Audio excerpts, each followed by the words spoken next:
Hello everyone, welcome back to my channel, That Model Railway Guy, for a really exciting video today where I'm going to be trying out something I've been wanting to do for a long time.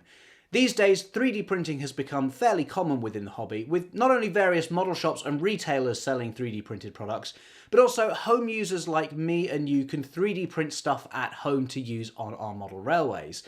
And that's great, but there's a similar area I've always been interested in, and that is laser cutting and engraving.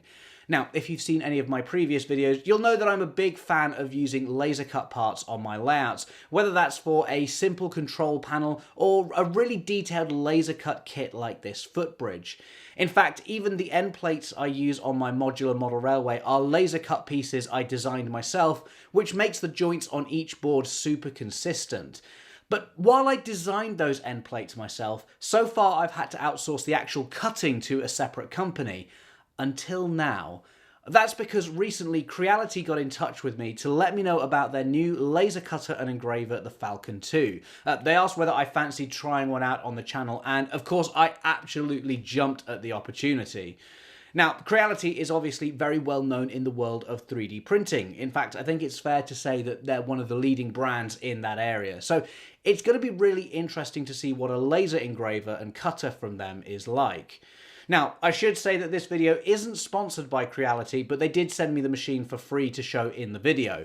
But really, they just wanted me to demonstrate how this laser cutter could be useful when it comes to building your own model railway, or in just part of the hobby in general. And if at the end of this video you think laser cutting is something that you might want to get into as well, there's an affiliate link in the description so you can check out this machine for yourself. Now, I've got loads of ideas for stuff to make, but first, let's take a quick look at the Creality Falcon 2 and see roughly how it works.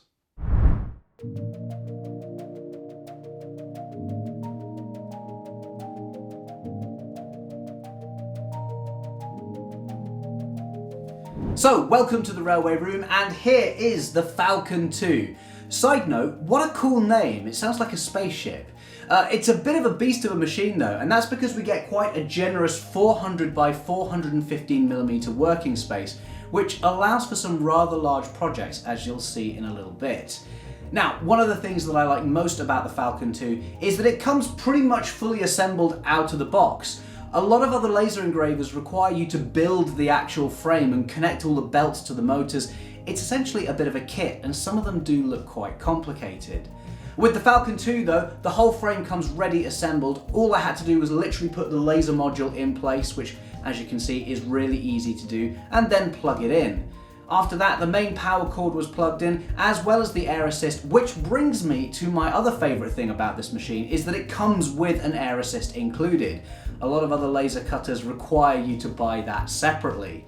Now, why is an air assist important? Well, when you're cutting or engraving things with a laser, essentially you're burning away the material underneath in a very controlled manner. But there is still a risk that you set fire to the material. Now that risk is massively reduced by using an air assist, which dissipates all the heat and smoke, keeping things nice and cool.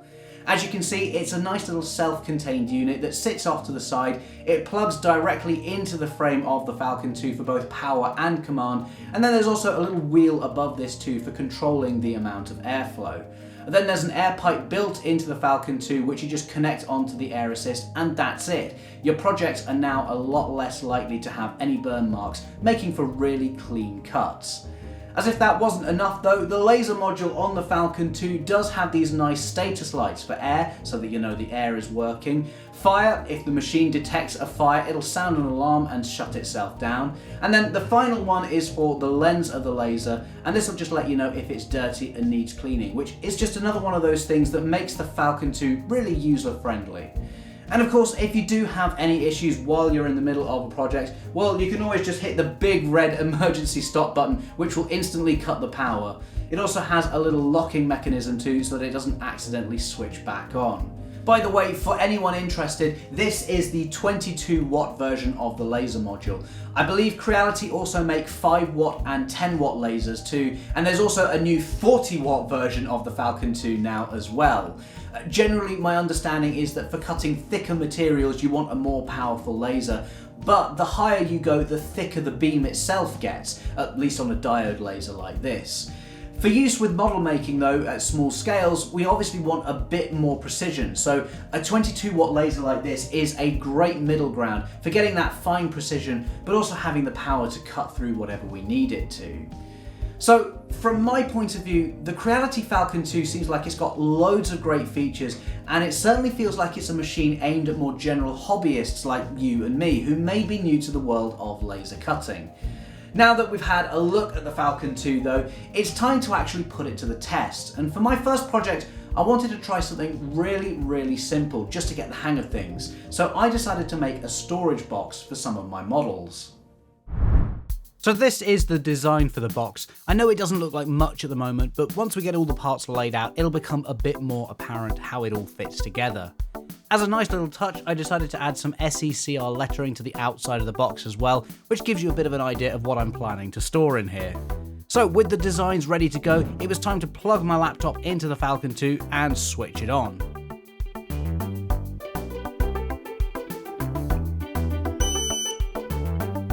By the way, underneath the laser module, you can see I've got a honeycomb bed, and this will really help the ventilation when I'm cutting material on here. As it's metal too, it'll stop the laser from cutting straight through the surface of the table. Before cutting, I just use the frame function, which puts the laser on at a very low power, and that shows me a rough outline of where it's going to cut my design. That allows me to make sure I've lined up the material where it needs to be on the bed. Thankfully, everything looks good, so let's get cutting.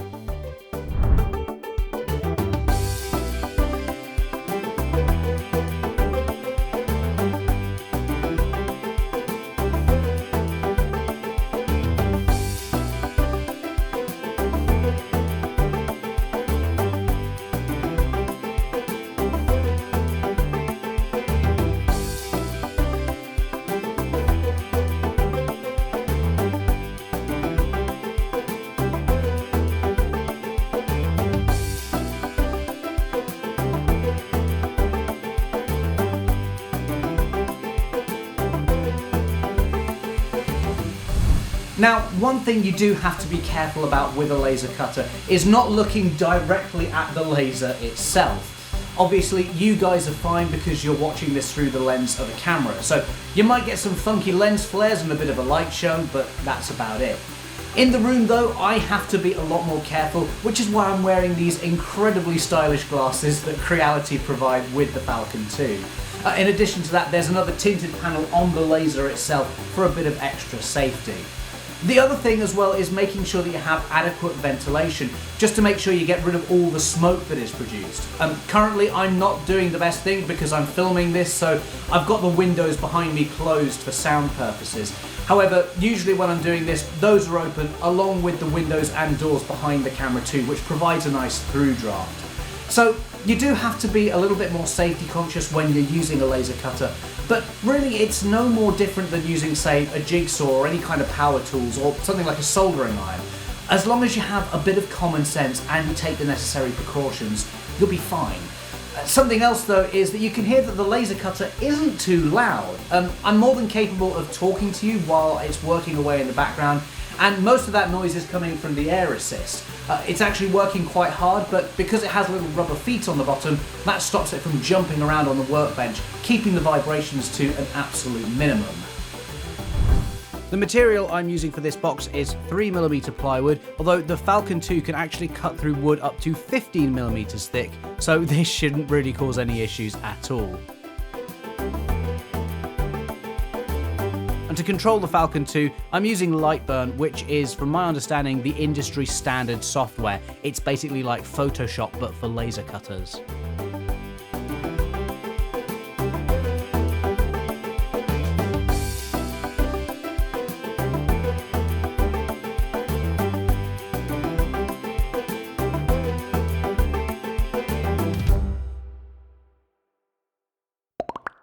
With the parts now all cut, let's take a look at what it is we have.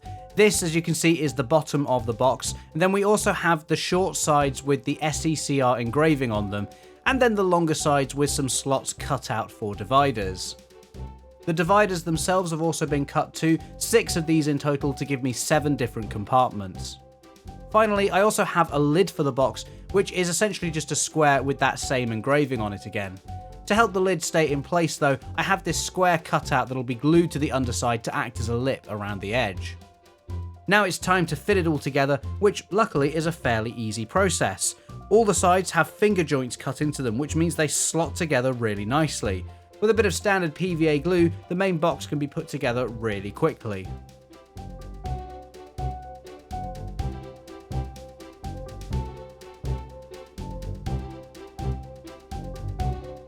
Some parts were a little tighter than others, and that's because I'm still figuring out the kerf settings for laser cutting, which is how much you compensate for the material that the laser burns away. I definitely got this wrong when it came to the dividers, as these were really tight and needed some gentle persuasion from a hammer to slot into place. Obviously, this isn't a fault of the machine, it's doing exactly what it was told to do, so the fault lies with the idiot who was in charge of it. Of course, learning is all part of the fun though, and now I've got a much better idea how to design my next project.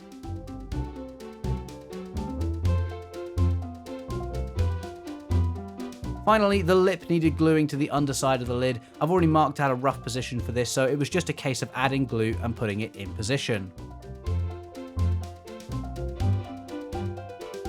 With the lid turned over, I then added some weight on top just to hold it all down while it dried. To really finish this storage box off though, I decided to cover the exterior in some wood stain that I found in the shed. This helps bring out the grain of the wood and gives it an appearance that somewhat resembles teak. Considering that I'll mostly be storing pre-grouping rolling stock in here, that seemed appropriate, and besides it just gives the box a nice finish.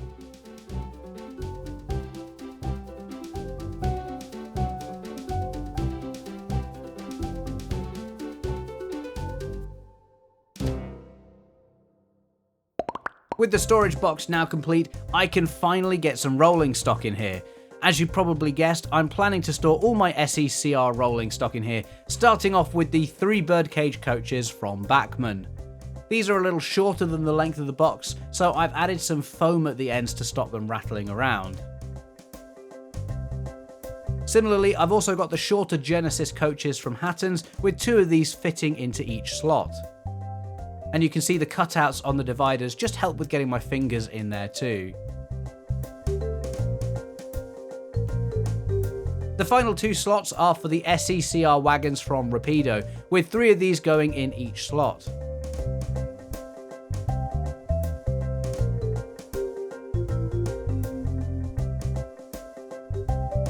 I've also just managed to squeeze the Bachmann dancehall brake van into this final slot too. And so that is all of my SECR rolling stock safely secured in this custom little storage box, which without a laser cutter, I definitely wouldn't have been able to have made myself. So I have to say that I'm really impressed with the Creality Falcon 2. Obviously, this storage box is a fairly simple project for the moment, but then I am a beginner in this area, and considering I have no experience with making laser cut kits myself, I'm amazed at how well this has turned out. And the great thing is that there are so many more uses for a laser cutter when it comes to model railways. For example, if you wanted to create a custom town scene, well, you could make all your buildings using a laser cutter. Or if you're working in a larger scale, you could create rolling stock like the coaches and wagons that I run outside on my garden railway. I'm definitely excited to explore the world of laser cutting even more, and I've got several ideas for projects that I can't wait to get started on. And if this video has inspired you to give laser cutting a go yourself, well, like I said earlier, check out the link in the description where you can find out more information about the Creality Falcon 2. Like I said, it definitely feels like an easy machine to use for beginners like me without skimping on all the features. And I really do feel like I'm only just scratching the surface with this machine. Anyway, that's it for today's video, guys. Something a little bit different, but hopefully interesting nonetheless. If you haven't already, please don't forget to subscribe to the channel and hit the bell icon to get notifications too. In the meantime, thank you so much for watching, and I'll see you all for another video really soon. Bye!